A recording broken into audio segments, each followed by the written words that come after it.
Hello everyone, my name is D. Krishnamurthy. I'm the director of The Man in Red. A couple people were asking me to do a director's commentary of the movie. I'd never done that before, and I thought, might as well.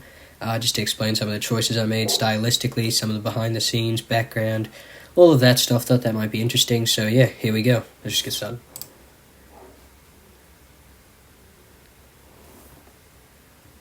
Also, spoilers, obviously. So this shot right here, where it's kind of hyper saturated and he's on the roof and it's just a silhouette, that is like one of the best shots of the movie, I think personally. And we're actually filming that on top of an actual rooftop in Willersville Secondary School. This driving scene here, it was obviously green screen, but I think it kind of looks a bit fake. But I think it still looks really good. It adds to the stylistic atmosphere that I was going for with this movie. And originally the scenes we were filming for the car were actually in Avinder's car, but the shooting day for the car was just absolutely terrible, but I'll get into that later. Yeah, we didn't have much time to film this, but I just kind of edited and made it looking pretty good. You can even see Avinder's a bit scared to step down there, but we didn't have any time to reshoot because we wanted to get started on this scene. You don't want to know what he's writing there in that notebook, but I didn't find out until afterwards, after we finished filming, and let's just say I'm not going to mention it because I don't want to get cancelled. So this whole fight sequence here, it was filmed like well before sunset even, and you can see when we switch back to the shot, it's fully night. That's because this whole fight sequence was not very planned, like much at all. Like, I wrote a storyboard for this movie, unlike I had done with any, and it was pretty faithful.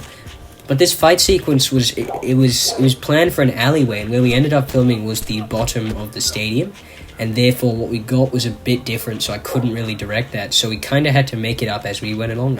Pretty much I made it up. And I just told Avinder and Shamika what to do, and yeah, they listened. Shamika, who plays Enemy here, he was, he had no idea what he was getting into. I was just like, hey, are you free at this time, this place? Can you do it? He's like, alright, sure. Like, yeah, it's for a movie, just wear this. He was like, okay. And I go there, and he was pretty much beaten up for a couple of hours, and I told him to come back to the house, we'll have some food and stuff. And yeah. I think an obvious thing you can notice with all these scenes is the lighting, the red lighting, which I think really, really added to the atmosphere, and it ended up looking really good.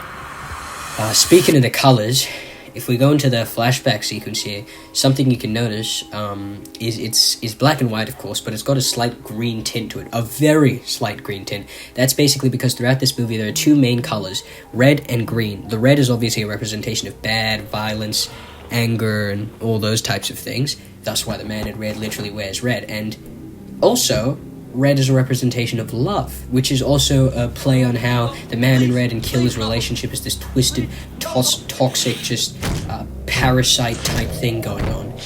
It's almost venomous and poisonous. And while the green is very good. So this opening scene and that head-stopping scene was inspired from Drive 2011. A lot of this movie was inspired by that film, and I told all the cast and crew to actually watch Drive, especially my DOP, Atul Ansu, to just kind of understand what was going on. But this flickering thing we had with the title, that was an idea given to me by Ved Vipin, who plays Target in this movie, because he lives close by, and occasionally when I was editing in the room, he'd come in and we'd edit, and it would be fun. A lot of these insert shots, I just timed it up with the music, get it sounding good. And all this music, of course, was non-copyright stuff I got off YouTube. It's all credited in the description of the actual movie. And this shot here, I was screaming when we were filming it because I was in pain, emotionally at least, because I put my phone in a plastic bag and put it in the dirt, and then he put all the dirt over my phone. So, yeah. Here, this was a stylistic choice to make it all red, kind of like a Sin City type thing. All black and white except for the red, because obviously the red is bad, and he's just focusing on the red, and he's only briefly happy when he's with his dog, and his dog is the connection to the girl, and the girl is his connection to happiness, which is why he stops focusing on the bad. The aspect ratio opens up, similar to his heart, and everything gets saturated in green and good, because now he's feeling better. But the flicker of the man in red brings us back to the violence, the hatred, and the rage, thus why the whole sequence is red. This vast contrast, I used it to kind of elucidate, the emotional turmoil. And for example, this shot, the red, it's so brightly red because it's, you know, blood money, literal blood money that he's getting from, you know, killing people. That's why none of the people in the movie have names. Killer is killer, girl is girl, the man in red is the man in red. Not even his dog has a name, because in a hitman's world, everyone is just a bounty. Oh, that him watching Jaws, that was a hint to foreshadowing, actually, of later on in the movie. How the man in red always says swim with the sharks. Because, I was thinking about Drive, obviously. And Drive, its main character, the driver, is associated with the scorpion. And the killer in this movie is associated with a shark, because a shark, it circles its target, it circles its victim, and then it kills it, just like what a hitman does. And that's why actually on his jacket that he wears every time he does a job, there's actually a patch of a shark on the left side of the jacket, as a patch, almost, you know. You need to get a bloody life. If only you knew what was out there, got a taste of the real world. You can see my phone in the background, forgot to take it out of the shot there. Here, when he meets the girl again in the restaurant, of course she's wearing green, and he's wearing red on the outside because he's protecting himself with this layer of violence and red. And on the inside, he's wearing a green shirt because on the inside, he's a good soul. I also used a soft contrast when editing because it kind of gives this almost heavenly, like, good aesthetic.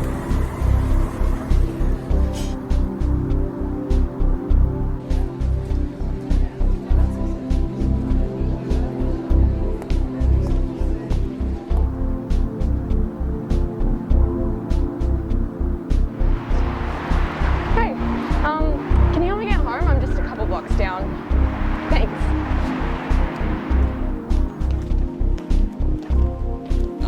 Yeah, he's wearing a toothpick here, so yeah, I'm a little bit wrong. But yeah, this green lighting obviously adds that idea I said before, of, yeah, good and bad, pretty much. Oh, did you name him?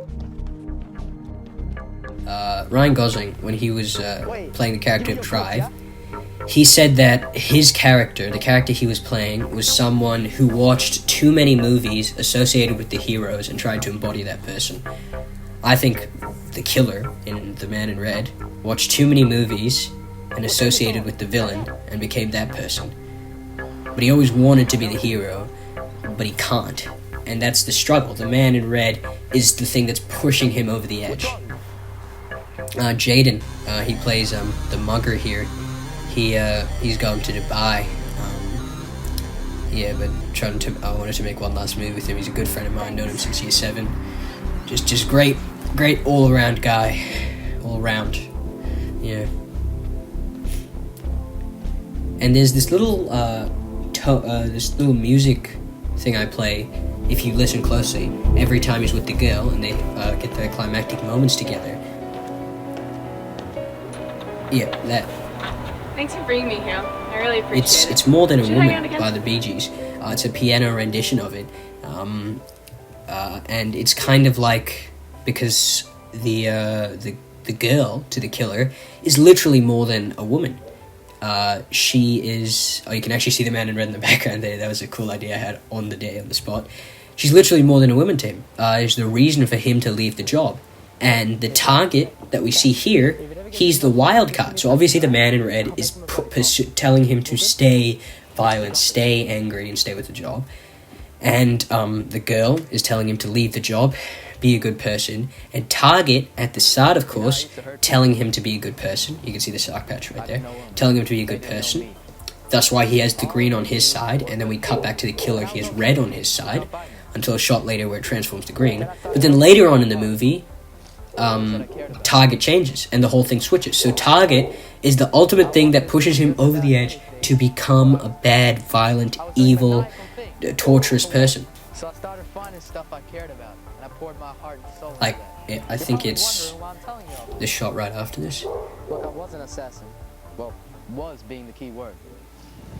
Yeah, Don't here, take a here. genius So it's like this red tone, and there, right there, transitions into the light blues, the cold blues, and the greens, suggesting he's had an emotional transition. So I use colors throughout the entirety of the movie to illustrate the killer's thoughts, because the killer does not talk. The killer does not talk, so you need to make up for that in another way. Which is why I think hiring a vendor to play the killer was one of the most interesting decisions I've made, I'd say. Definitely one of the most interesting decisions I've made. But, yeah, I mean, it worked out, I'd say. And it was a directorial challenge. Or someone in your entire life that you care about. So again, we're playing More Than a Woman here, which is supposed to be wholesome, right? But at the same time, it's contrasted with Avinder's I face. know what that means. Look, you gotta leave this job, son. The hitman is a hitman. Don't forget To the that. people around you. Now, if you want to He doesn't understand humans. He's barely alive. So he doesn't understand the concept of love. And therefore, when he tries to display it, it comes off very unnerving, creepy, and just not right. What the hell was that? Why didn't you kill him? You know he's making all this stuff up, right? And I think the framing of this scene, where the man in red and the killer are having an argument, a very one-sided argument, mind you, that originally you might say that the killer wins. I'd say he loses this argument. You're being stupid. Like, seriously, what do you think you're gonna do? Yeah, look, so you can see his reflection, right? And obviously there's thousands of interpretations of that. Number one, it's split in the middle. He has the split persona. Number two, you can't see the man in red on the other side, so he's literally just in his mind. And number three, as I was saying before, killer loses the argument because he resorts to violence and punches the mirror, breaking it. This rain, yeah, look, I could come up with some reason to explain how the fakeness of the rain suggests some emotional turmoil, but there's no way around it. It looks like crap. And that's simply because the same day we were filming, it was supposed to be raining, and it wasn't raining, and we were like, oh crap, so we moved on to filming, and it ended up raining. It was absolutely bucketing down, not even 10 minutes later, so it's all about timing, making movies, and I think the editing room is what saved this movie, I guess. Look at what Avinder does with the door. He just forgot to shut it. So luckily Bianca came in. Bianca, who plays Gail, she came in. She shut the door. This whole scene, I think, looked really nice. The soft contrast, obviously, as I said previously, adds to this whole heavenly nature of the whole transaction, the whole conversation. Very one-sided conversation, again. But it's very wholesome. And a little choice I made about the framing, like, maybe one person will ever notice this, and it's me. If you look right here, Killer, Avinder's character, is positioned to the right of the screen, and Bianca's character is positioned to the very left of the screen. Therefore, when you put the frames next to each other, they're essentially right next to each other, because they're positioned at opposite sides of the screen, but they're still together. This is a common occurrence whenever he's close with a character in the movie. They're whenever you put the frames together, they're close to each other. But when he's talking to, say, I don't know, Target, when he turns evil, Target is way on the left side of the screen, he's way on the right side of the screen, so when you put it together, it doesn't look right. They're against each other. They're opposing. And I thought that was just a really cool idea, and I really wanted to implement that. And my DOP, Atul Ansu, who's just absolutely great, and my assistant director, Rayhan Sejwal, they were just fantastic throughout this whole movie. I'll talk about them soon enough when we get to the restaurant scenes when they really came in. That's Huey. He was in Pretty Good Week, of course, and he's been playing the same character in every movie, actually. You can see Jake. He's fully moving. Jake, who plays Killer's brother, he's fully moving in that shot. I just noticed that. Okay. Look at Avinder's hand in that shot, right? Look at his hand in this shot. Ready? Yeah, it's my hand. He could not shake his hand. He was too scared to. He didn't want to get touched. So I had to come in, and I had to do it. Oh, this whole sequence was so hard to film because everyone was no one was taking it seriously. We were just all messing around. Oh, I think I need to go to work now, but I'm free on the weekend if you want to catch up. Oh boy, it was hard to film. I'll tell you that much. Yeah. I thought the lighting, H2O Blue Life, who provided all the equipment for the movie. They were great. They gave us all the lighting equipment, and I think it really added to the neon aesthetic of the movie.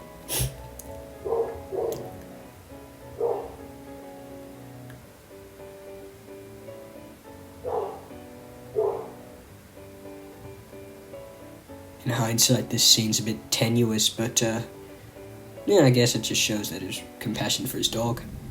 I guess. Bit long though. And then we have the green screen. This one doesn't look great.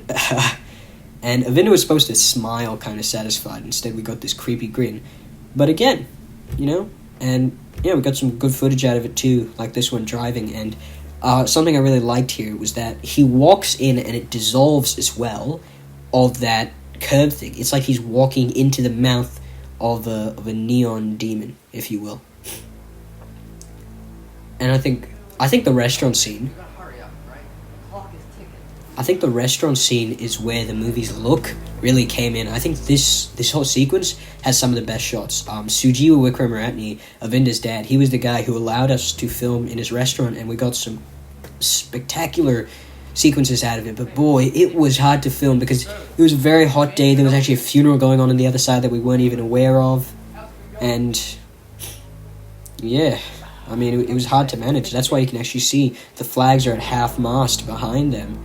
But it was so hard to manage. But luckily, Atul Ansu, who's my DOP, who I just hired for this movie, he actually, it was never in any of my others, and he was great. He just guessed which lenses were which, and, you know, it worked out pretty well. All these close-ups, they look spectacular, in my opinion. It's really neon, really pink and fluorescent and stuff, and Rayan Sejwal, he was the assistant director on this job, and yeah, he did pretty good. He helped me with this. This is like one of my favorite shots in the whole movie. It looks so good. The blue, the red, the pink. I just love how all of this turned out, and I'm really satisfied with this whole sequence. And it really kind of illustrates how he's being pushed over the edge. He's thinking about it. You know, he's thinking really fast. All right, who is this? What's he doing? All of that. And I think it was transitioned onto the screen pretty well. And the blur, he focuses in. The camera focuses in. He also focuses in. This shot here where it pans down, that was kind of inspired from Inglourious Basterds. In the opening scene where they pan down to the Jewish people hiding below the thing, and I thought it would be better to pan down rather than cut directly to it.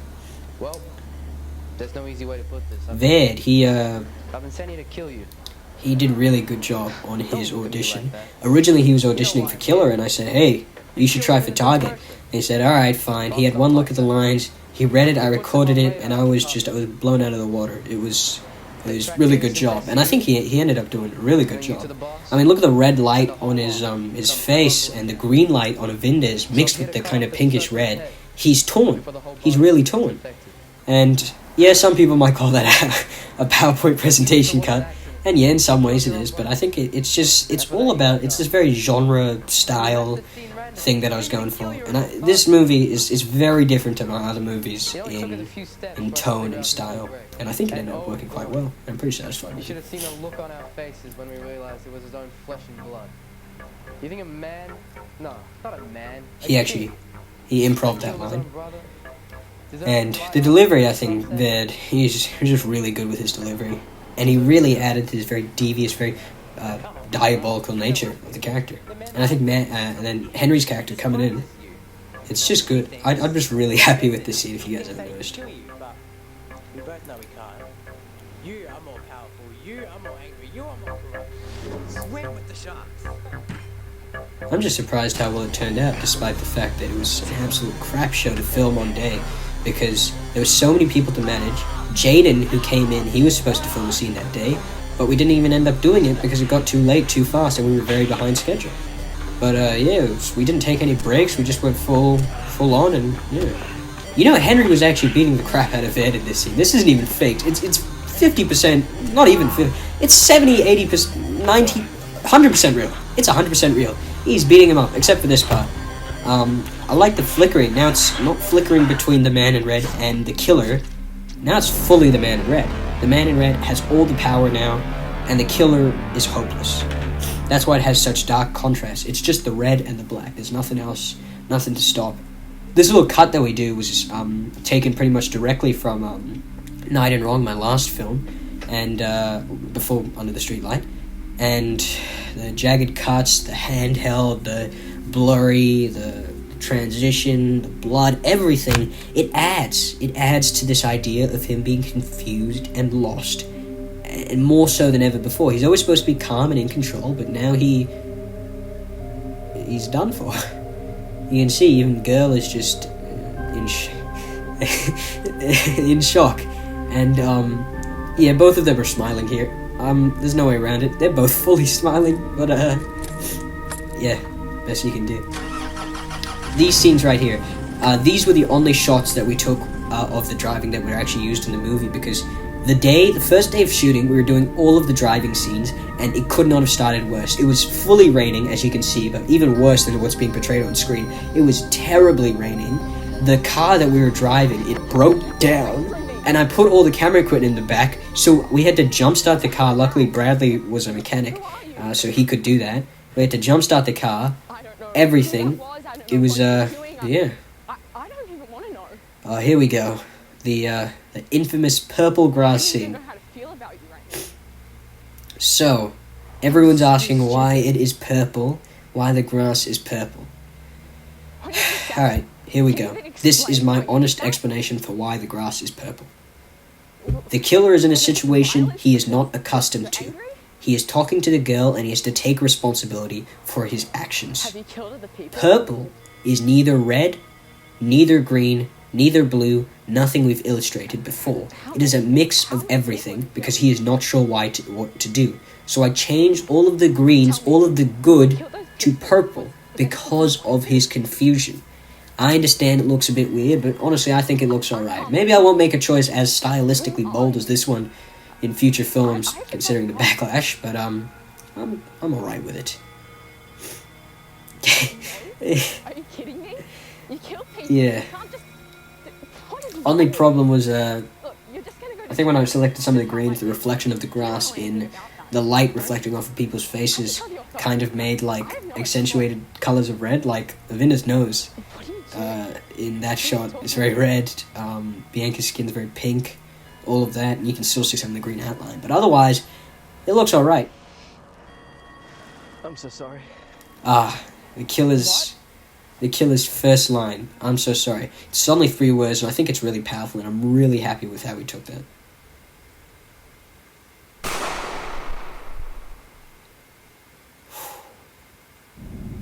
When I was playing back the movie and I saw that scene, that was exactly how I envisioned it. I think it looked pretty good. This whole driving sequence here, it's very disordered. The green screen's a bit obvious, and the zoom-ins and close-ups add to it, though. I think it looks pretty good, though, still. I'm pretty satisfied with You couldn't let that happen. it, considering. Don't ignore the facts, killer. Don't even bother avoiding your rage. I am everywhere. Everywhere you go, everywhere you look. I'm inexorable. I am unpredictable. I am unavoidable. I have been preordained by a violent god, sent for the sole fate. Henry's whole of monologue corrupting here unconquered blood. was actually I am on your side. based Can't off save the day, killer. You're not the Walter White's monologue You know who you are? about The how guy he goes is to the the danger. deep Like, sea listen state. to this, ready? He swims into the ocean. Unbeknownst to him, a shark lies beneath, waiting. When the time comes, it strikes.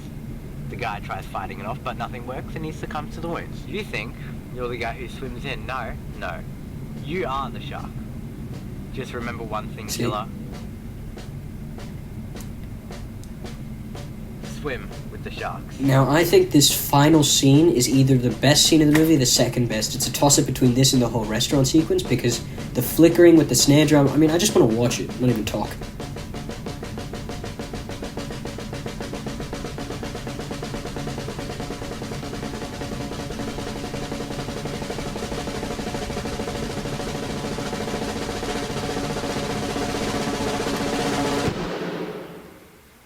Wow. It's my own movie, and I gotta say, I love that scene.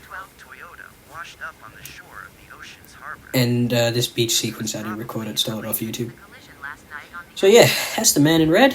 That's my commentary of it. I'm pretty satisfied with how it turned out. Well, there you go.